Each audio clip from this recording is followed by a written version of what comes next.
Hi friends, இன்றைக்கி ஒரு சூப்பரான ஒரு டிப்ஸ் வீடியோ தான் நான் ஷேர் பண்ணியிருக்கிறேன். நம்ம சேனலில் டிப்ஸ் வீடியோ ஷேர் பண்ணி ரொம்ப நாள் ஆகிடுச்சி. இன்றைக்கி நான் சொல்லியிருக்கிற டிப்ஸ் எல்லாமே வேலைக்கு போகிற பெண்களுக்கும், அதுக்கப்புறம் புதுசாக கல்யாணம் ஆனவங்களுக்கு, பிகினர்ஸ்க்கு எல்லாருக்குமே ரொம்ப யூஸ்ஃபுல்லாக வந்து இருக்கும். தெரிஞ்சவங்க வந்து ஸ்கிப் பண்ணிக்கோங்க, தெரியாதவங்க வந்து இந்த டிப்ஸை வந்து ஃபாலோ பண்ணுங்கள். இந்த சின்ன சின்ன டிப்ஸை நம்ம ஃபாலோ பண்ணாலே கிச்சனில் நம்ம ரொம்ப நேரம் நிற்க தேவையில்லைங்க. கிச்சன் வேலையை சீக்கிரம் முடிக்கிறது மட்டும் இல்லாமல் நிறைய பணத்தையும் வந்து நம்ம மிச்சம் பண்ணலாம். அப்புறம் நம்ம நிறைய விலாக்லேயும் வந்து இந்த டிப்ஸ்லாம் வந்து நான் ஷேர் பண்ணியிருக்கேன். இன்றைக்கி தனியாக வந்து நான் ஷேர் பண்ணுறேன். இதில் காமிச்சிருக்கிற வீடியோஸ், பிக்சர்ஸ் எல்லாமே வந்து ஒரே நாள் எடுத்தது கிடையாது. முன்னாடி எடுத்து வச்சுருந்தது தான் அதில் வந்து நான் ஷேர் பண்ணியிருக்கேன். வாங்க இப்போ என்னென்ன டிப்புன்னு வந்து பார்க்கலாம்.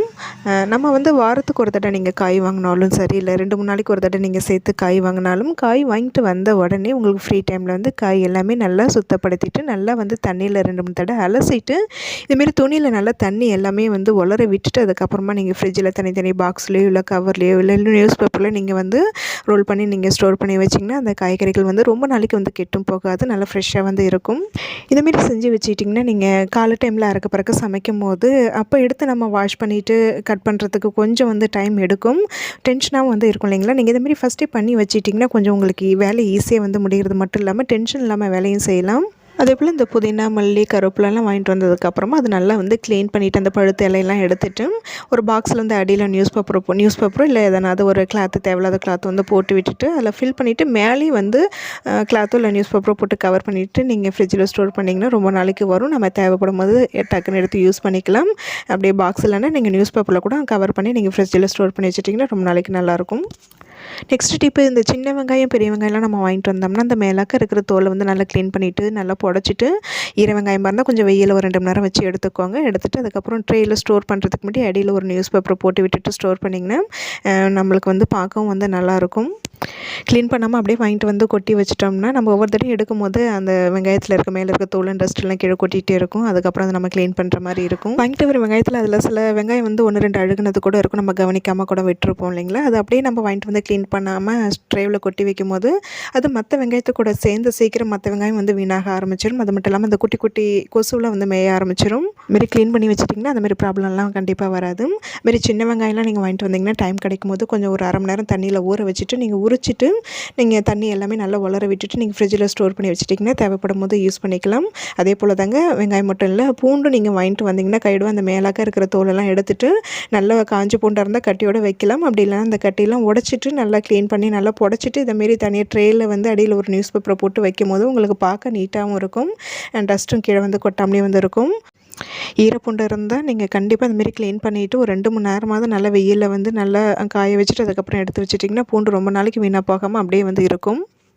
நெக்ஸ்ட் டிப் என்னென்னு வந்து பார்க்கலாம். இப்போ சில பேர் வந்து பார்த்திங்கன்னா இஞ்சி பூண்டு விழுதெல்லாம் வந்து கடையில் வாங்கிட்டு வந்து யூஸ் பண்ணுவாங்க. கடையில் வாங்கிறதுக்கு பதிலாக நம்ம வீட்டிலே ரெடி பண்ணிடலாங்க, நம்மளுக்கு காசு கொஞ்சம் மிச்சமாகும். உங்களுக்கு ஃப்ரீ டைமில் வந்து பார்த்திங்கன்னா இஞ்சி பூண்டு விழுது நீங்கள் பேஸ்ட் ரெடி பண்ணி வச்சுக்கலாம். பூண்டெல்லாம் வந்து பார்த்திங்கன்னா உரிக்கிறதுக்கு சில சமயம் கஷ்டமாக இருக்கும் இல்லைங்களா, சின்ன பூண்டெல்லாம் இருந்ததுன்னா அது நீங்கள் வந்து ஒரு 1/2 மணி நேரமோ 1 மணி நேரமோ தண்ணியில் வந்து நீங்கள் ஊற வச்சுட்டு அதுக்கப்புறம் உரிக்கும் போது பூண்டு உரிக்கிறது ரொம்ப ஈஸியாக வந்து இருக்கும். அதே போல் இஞ்சி நம்ம வாங்கிட்டு வரும்போது மண்ணும் அழுக்குமாக தாங்க இருக்கும், அதுவும் தண்ணியில் ஊற வச்சுட்டு நல்லா கழுவிட்டு தண்ணியெலாம் உலர விட்டுட்டு நீங்கள் ஃப்ரிட்ஜில் ஸ்டோர் பண்ணி வச்சுக்கலாம்.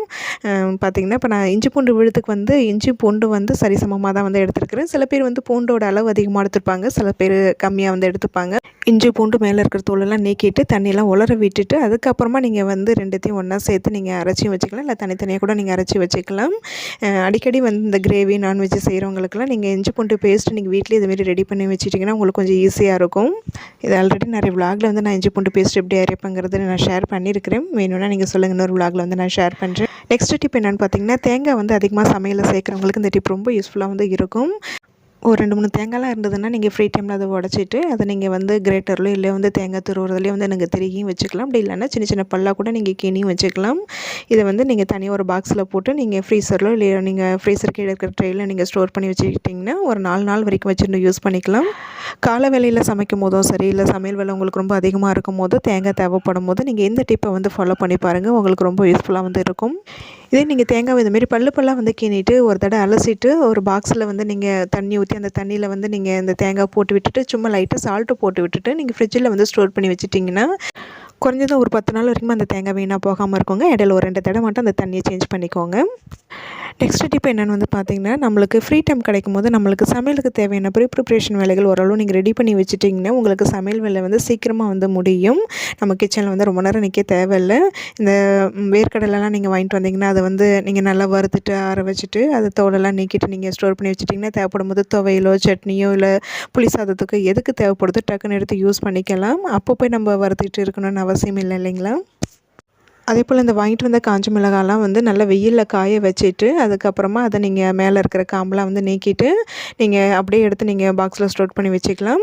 தனியாக இன்னொரு பாட்டிலையோ இல்லை பாக்ஸ்லேயோ வந்து அதை 2-3 வந்து கட் பண்ணி ஸ்டோர் பண்ணி வச்சுட்டிங்கன்னா நீங்கள் சமைக்கும் போது ரசத்துக்குள்ளே சாம்பாருக்கு சட்னிக்கு தாளிக்கிறதுக்கு அதுக்கப்புறம் கிளறுன சாப்பாடெலாம் வந்து தாளிக்கிறதுக்கெலாம் இந்த கட் பண்ண மிளகாய் வந்து நம்மளுக்கு தேவைப்படும் இல்லைங்களா? அப்போ எடுத்து கட் பண்ணிகிட்டு இருக்கிறது பதிலாக நீங்கள் ஃபஸ்ட்டு இதுமாரி ரெடி பண்ணி வச்சுட்டிங்கன்னா உங்களுக்கு கொஞ்சம் வேலை ஈஸியாக முடியும்.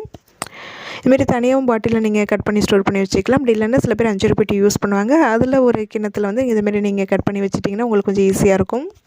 காலையில் அவசரமாக சமையல் செய்யும்போது அப்போ மிளகாய் எடுத்து நம்ம காம்பு கிள்ளி கட் பண்ணி தாளிக்கும் போது நம்ம சில சமயம் கை வாஷ் பண்ணுவோம், சில சமயம் வாஷ் பண்ணாமல் கூட இருப்போம். ஞாபகமாக முகத்தில் கை வச்சிட்டோம்னா எரியவும் ஆரம்பிச்சிடும். இதுமாரி நீங்கள் ஃபஸ்ட்டே ரெடி பண்ணி வச்சுட்டிங்கன்னா அந்த ப்ராப்ளம்லாம் இல்லாமல் இருக்கும். எனக்கு கிடைக்கிற ஃப்ரீ டைமில் இதுமாரி நான் ப்ரிப்ரேஷன் பண்ணி வச்சுப்பேங்க. பூண்டு வெங்காயம்லாம் தோல் உரித்து வச்சுப்பேன். இஞ்சி சின்ன சின்ன பீஸாக வந்து கட் பண்ணி தண்ணியெலாம் உலர விட்டுட்டு ஃப்ரிட்ஜில் ஸ்டோர் பண்ணி வச்சுப்பேன். தேவைப்படும் போது வந்து நான் டீக்கு வந்து யூஸ் பண்ணிக்கிறதுக்காக. அதேபோல் வேர்க்கடலை இந்த மிளகாய்க்கு காம்பு கிள்ளி வைக்கிற வேலையெல்லாம் நான் ரெடி பண்ணி வச்சுப்பேன். எனக்கு கொஞ்சம் வேலை ஈஸியாக முடியும். அது மட்டும் இல்லாமல் சில பேர் வந்து பார்த்திங்கன்னா இந்த பொடி ஐட்டம்லாம் வந்து கடையில் வாங்குவாங்க. சாம்பார் பொடி, இட்லி மிளகாய் பொடி, அதுக்கப்புறம் வந்து புளியோதரை பொடி, ரசப்பொடி இதெல்லாம் கடையில் வாங்குறதுக்கு பதிலாக நம்ம வீட்டிலே அதை வந்து ரெடி பண்ணிக்கலாம். நான் இப்போ ரெடி பண்ணிகிட்ருக்கிறது வந்து பார்த்திங்கன்னா புளியோதரை பொடி. ஒரு சிஸ்டர் கூட வந்து கேட்டிருந்தாங்க. அவங்களுக்காக தான் இதை ரெடி பண்ணிகிட்ருந்தேன். இது தனியாக நான் விலாகில் வந்து நான் ஷேர் பண்ணுறேன்.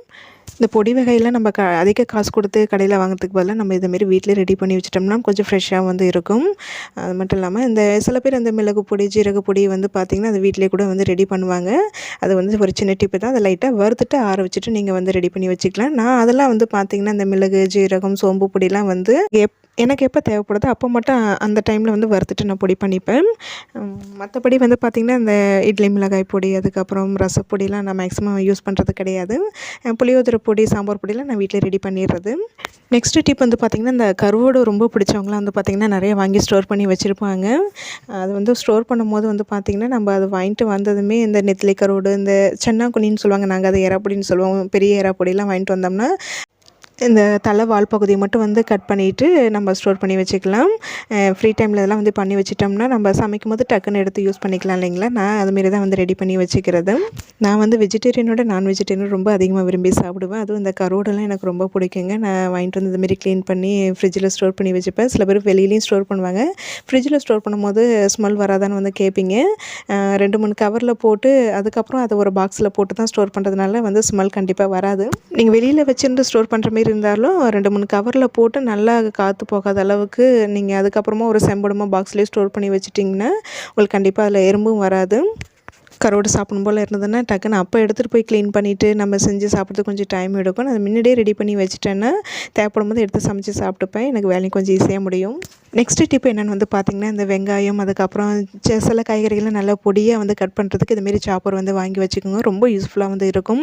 எனக்கு வந்து பார்த்திங்கன்னா நைஃப்பில் வந்து அந்த அளவுக்கு ரொம்ப பொடிசெல்லாம் கட் பண்ணவே வராது. எனக்கு அதுக்கு பதிலாக இந்த சாப்பர் ரொம்ப யூஸ்ஃபுல்லாக வந்து இருக்குது. வெங்காயம் மட்டும் கிடையாதுங்க, கேரட்டு, அதுக்கப்புறம் பீட்ரூட்டு, நம்மளுக்கு முட்டைக்கோஸ் எந்த காய்கறிகளும் நல்லா பொடியாக வேணுமோ அதுமாரி சாப்பரில் போட்டு நீங்கள் வந்து சாப் பண்ணி வச்சுட்டிங்கன்னா நல்லா பொடியாகவும் வரும். நம்மளுக்கு எந்த அளவுக்கு அது பொடியாக வேணுங்கிற அளவுக்கு நீங்கள் சாப் பண்ணி எடுத்துக்கலாம். இது ரொம்ப யூஸ்ஃபுல்லாக வந்து இருக்குது. நம்மளுக்கு வேலையும் கொஞ்சம் சீக்கிரமாக வந்து முடியுது. நான் அருகாமனையில் கட் பண்ணுற மாதிரி இருந்தால் ரொம்ப டைம் எடுக்கும் எனக்கு பொடியாக கட் பண்ணுறதுக்கு. நைஃப்லேயும் கட் பண்ண வராது. அதனால தான் நான் இதுமாரி சாப்பர் யூஸ் பண்ணுறேன். எனக்கு கொஞ்சம் வேலை ஈஸியாக முடியுது. அதேபோல் இந்த வெஜிடபிள் கட்டரும் ரொம்ப யூஸ்ஃபுல்லாக வந்து இருக்குது. நான் சொன்ன மாரி தான் எனக்கு நைஃப்லலாம் அந்த அளவுக்கு சீக்கிரம் ஃபாஸ்ட்டாக வந்து கட் பண்ண வராது. அதுக்கு பதிலாக தான் நான் இதெல்லாம் வந்து யூஸ் பண்ணுறேன். அந்த கொத்தரங்காய், பீன்ஸு, அதுக்கப்புறம் கோவக்காய், கேரட்டு தோலெல்லாம் சீவிட்டு நல்லா நீளமாக வந்து மெலிசாக கட் பண்ணிவிட்டு இதுமாரி வந்து கட்டரில் போட்டு நம்ம கட் பண்ணிக்கலாங்க. வேலை கொஞ்சம் ஈஸியாக முடியுது. இந்த கட்ரு வந்து அந்த நெட்டு கொஞ்சம் லூஸாக இருக்குது. ஒன்றா தான் போட்டால் தான் இதில் வந்து கட் ஆகுது. சில கட்ரு வந்து பார்த்திங்கன்னா 2-3 பீட்ஸ் கூட ஒன்றா சேர்த்து கட் பண்ணிக்கலாம். வேலை கொஞ்சம் ஈஸியாக முடியும். இதில் கட் பண்ணுறதுனால எல்லாமே வந்து பார்த்திங்கன்னா ஒரே சைஸ்லேயே வந்து வரும். நம்மளுக்கு அது பார்க்கவும் நல்லாயிருக்கும். நம்மளுக்கு வேலையும் கொஞ்சம் ஈஸியாக வந்து முடியுது.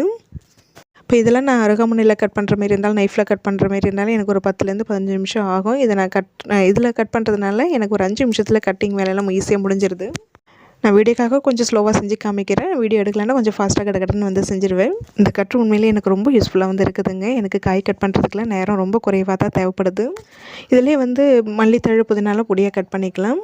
நெக்ஸ்ட் டிப் என்னென்னு பார்த்தீங்கன்னா, சில பேர் வந்து பார்த்திங்கன்னா தோசை வந்து நல்லா விரும்பி சாப்பிடுவாங்க. மேக்ஸிமம் கிட்ஸ் வந்து தோசை ரொம்ப அதிகமாக விரும்புவாங்க. வீட்டில் நம்பர்ஸ் அதிகமாக இருந்தாங்கன்னா, தோசை சுடுற மாரி இருந்தோம்னா ரொம்ப டைம் எடுக்கும். ஒரு தோசைக்கல் இருந்ததுன்னா, இதே 2 தோசைக்கல் இருந்ததுன்னா நீங்கள் கடகடன்னு தோசையை ஊற்றிடலாம். தோசை மட்டும் இல்லைங்க, அடை சுடுறது, அதுக்கப்புறம் இந்த ரவா தோசை சுடுறதுக்குலாம் ரொம்ப டைம் எடுக்கும். அதுக்கு ஒரு தோசைக்கல் வச்சுட்டு சுட்டுட்டு இருந்தோம்னா ரொம்ப நேரம் ஆகும். அதுக்கு இதுமாரி 2 தோசைக்கல் வச்சு நீங்கள் யூஸ் பண்ணிங்கன்னா உங்களுக்கு வேலை சீக்கிரமாக வந்து முடிகிறது மட்டும் இல்லாமல் டென்ஷன் இல்லாமல் வந்து இருக்கும். இதில் நான் சொல்லியிருக்கிற டிப்ஸ் எல்லாமே சில பேருக்கு வந்து தெரிஞ்சிருக்க வாய்ப்பு இருக்குது. தெரியாதவங்களுக்காக தான் இந்த டிப்பை நான் ஷேர் பண்ணுறேன். கண்டிப்பாக வந்து ட்ரை பண்ணி பாருங்கள். ரொம்ப யூஸ்ஃபுல்லாக வந்து இருக்கும். இதுமாரி வந்து கிச்சனுக்கு, வீட்டுக்கு தேவையான டிப்ஸ்லாம் வந்து உங்களுக்கு தேவைப்படுது, வேணும்னா கண்டிப்பாக கமெண்ட் பண்ணுங்கள். நான் வந்து நெக்ஸ்ட்டு வந்து நான் ஷேர் பண்ணுறதுக்கு பார்க்குறேன். எப்போதும் ஒரே மாதிரி இல்லாமல் இன்றைக்கி கொஞ்சம் டிஃப்ரெண்ட்டாக இந்த டிப்ஸ் வீடியோ தான் நான் ஷேர் பண்ணியிருக்கிறேன். கண்டிப்பாக உங்களுக்கு இது பிடிச்சிருக்கும்னு நினைக்கிறேன். பிடிச்சிருந்தால் கண்டிப்பாக லைக் பண்ணுங்கள். நாளைக்கு வேறு ஒரு விலாகில் வந்து பார்க்கலாம். பாய்.